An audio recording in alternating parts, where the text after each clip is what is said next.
Bapak Ibu pensiunan ASN tahan dulu, jangan kemana-mana, jangan buru-buru pindah video. Karena ada satu hal yang kalau Anda lewatkan hari ini, dampaknya bukan cuma ketinggalan info biasa. Ini bisa membuat Anda terlambat menyiapkan diri, lalu ketika momentum benar-benar datang, Anda justru repot karena urusan data, dokumen, atau informasi yang tidak sinkron. Dan kita semua tahu, urusan administrasi itu kadang bukan sulit, tapi melelahkan kalau dikerjakan saat sudah mepet. Sekarang bayangkan sebentar, selama ini Anda mungkin berpikir, ya sudah, pensiun ya segini-gini saja, cairnya tiap bulan, stabil, tapi tidak pernah terasa besar. Namun belakangan ada pembahasan serius yang membuat banyak orang mulai bertanya-tanya, apakah ke depan manfaat pensiun bisa dikelola dengan cara yang berbeda, sehingga nilainya terasa lebih kuat dan lebih menjamin masa tua? Ini bukan sekadar rumor di grup, bukan juga obrolan warung yang dibesar-besarkan.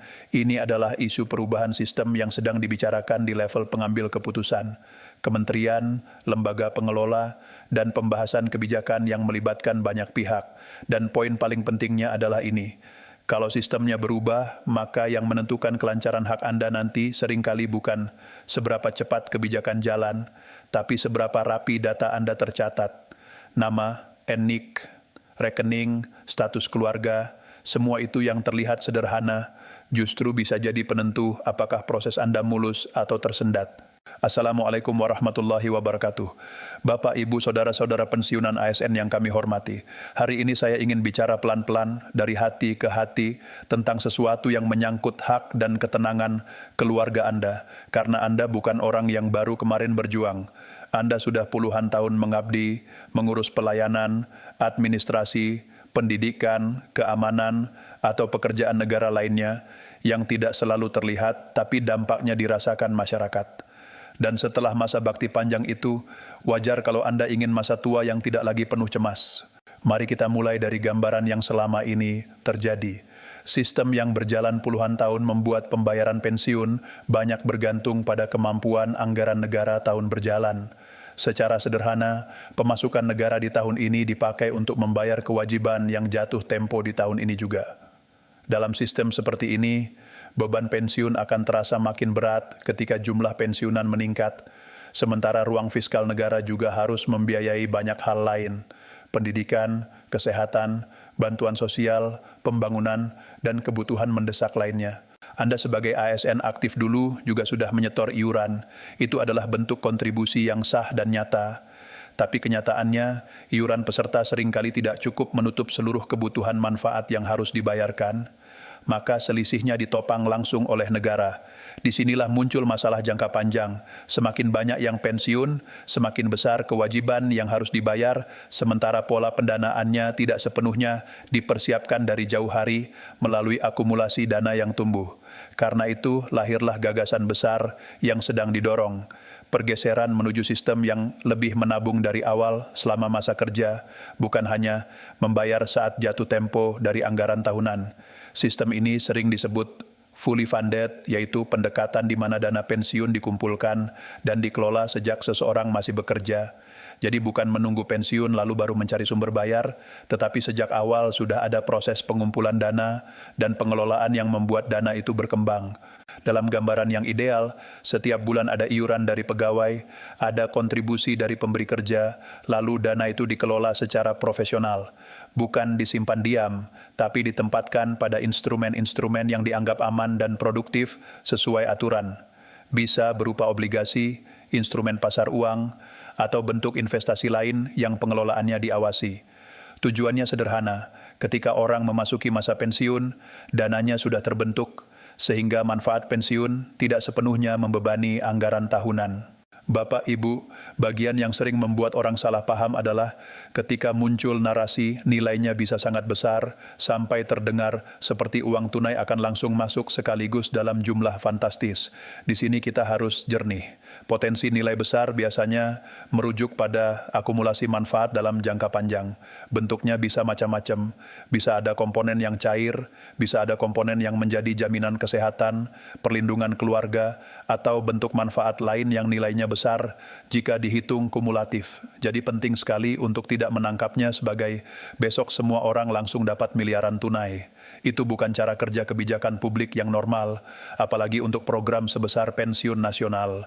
Yang lebih realistis adalah prosesnya bertahap, sistematis, dan penuh verifikasi, karena negara tidak bisa sembarang menggelontorkan manfaat tanpa memastikan data penerima benar, statusnya valid, dan tidak ada kesalahan administrasi.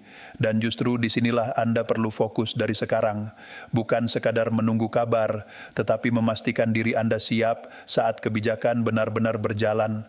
Kalau nanti ada mekanisme pencairan atau penyesuaian, itu pun biasanya tidak terjadi serentak pada jam dan menit yang sama untuk semua orang. Ada alur, ada prioritas, ada tahapan.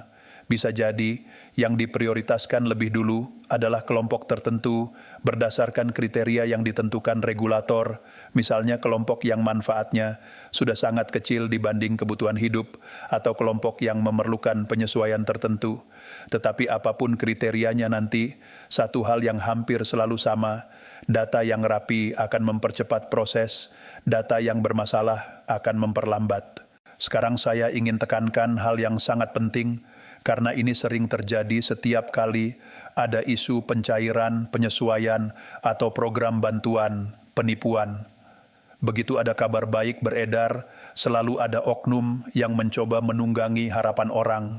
Mereka membuat pesan seolah-olah resmi, mengaku petugas, mengirim tautan, meminta OTP, meminta kode verifikasi, meminta PIN, bahkan meminta biaya administrasi agar pencairan dipercepat. Bapak Ibu, catat ini baik-baik. Proses resmi tidak membutuhkan Anda memberikan OTP kepada siapapun.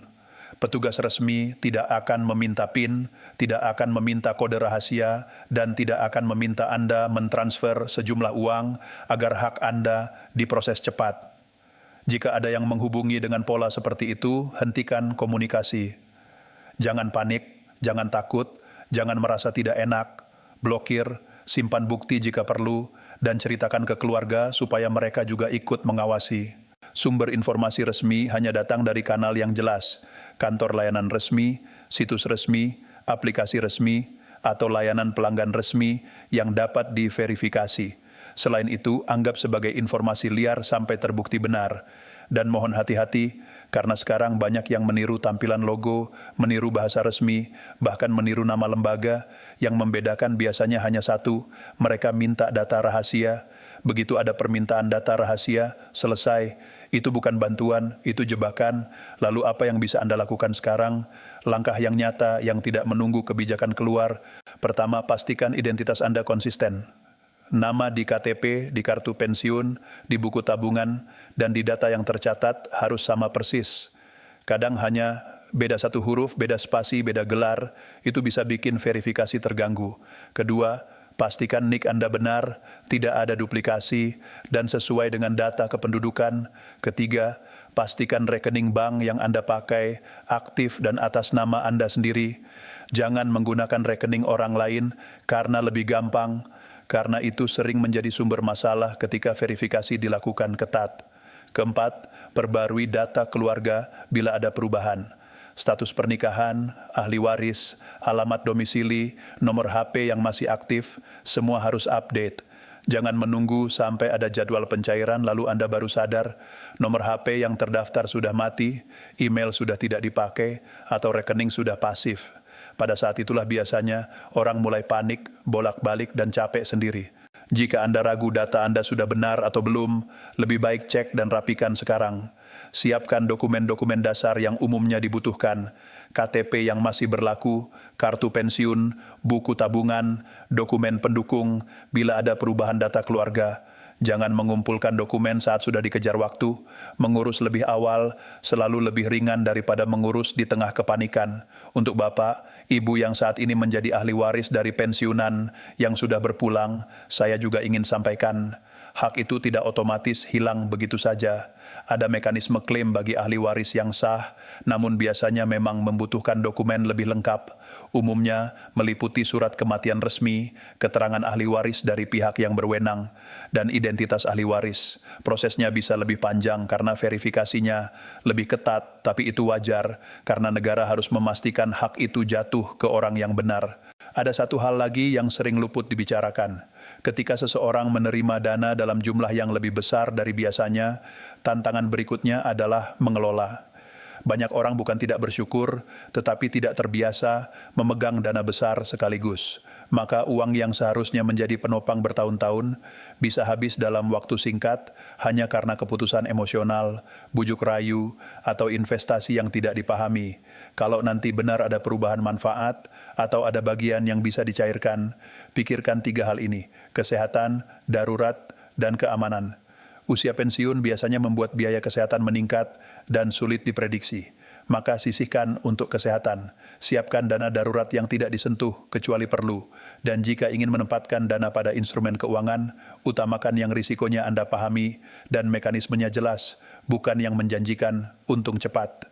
Kalau Anda ingin bantu anak, bantu cucu, itu mulia, tapi tetap ukur kemampuan. Jangan sampai karena ingin membahagiakan keluarga hari ini, Anda kehilangan pegangan untuk tahun-tahun berikutnya. Masa pensiun bukan lagi masa mengejar, tetapi masa menjaga. Menjaga kesehatan, menjaga ketenangan, menjaga martabat, dan menjaga agar Anda tidak kembali hidup dalam rasa takut soal besok. Bapak, Ibu, perubahan sistem dari pola lama ke pola baru memang tidak selalu terasa nyaman di awal. Perubahan selalu membawa tanda tanya. Wajar jika ada kekhawatiran, wajar jika Anda ingin kepastian, tapi satu hal yang bisa kita lakukan tanpa menunggu siapapun adalah mempersiapkan diri, merapikan data, menguatkan literasi informasi, menjaga diri dari penipuan, membiasakan memeriksa kanal resmi, dan saling mengingatkan sesama pensiunan, terutama yang tidak terlalu aktif di internet. Saya juga mengajak Anda untuk tidak menyebarkan informasi yang belum jelas sumbernya. Niatnya mungkin baik, ingin membantu teman, tapi informasi yang salah bisa membuat orang lain panik, membuat orang lain tertipu, atau membuat orang lain mengambil langkah yang keliru. Jika Anda menerima pesan berantai, cek dulu. Kalau tidak ada sumber resmi, tahan. Lebih baik terlambat membagikan info yang benar daripada cepat membagikan info yang menyesatkan. Pada akhirnya, tujuan dari semua pembahasan ini harus kembali ke satu titik, masa tua yang lebih layak. Bukan sekadar angka di rekening, tapi rasa aman. Anda bisa tidur tanpa memikirkan tagihan yang menumpuk.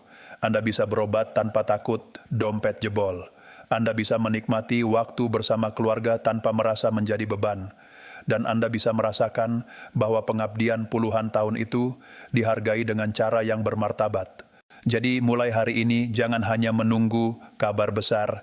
Jadilah orang yang siap ketika kabar itu benar-benar datang. Rapikan data Anda, pastikan rekening aktif, pastikan nomor HP yang terdaftar masih Anda pegang, gunakan kanal resmi untuk memantau informasi. Ajak keluarga ikut memahami supaya jika ada pesan aneh masuk, mereka bisa membantu menyaring. Dan tetap waspada karena penipuan paling sering datang justru saat orang sedang berharap. Semoga segala kebijakan yang sedang dipersiapkan benar-benar berjalan dengan baik, adil, dan tepat sasaran. Semoga setiap hak sampai kepada yang berhak tanpa hambatan, dan semoga Bapak Ibu pensiunan ASN diberikan kesehatan, ketenangan, serta kebahagiaan yang panjang bersama orang-orang tercinta. Pengabdian Anda bukan cerita kecil dan sudah seharusnya dibalas dengan perlindungan masa tua yang lebih kuat dan lebih manusiawi. Wassalamualaikum warahmatullahi wabarakatuh.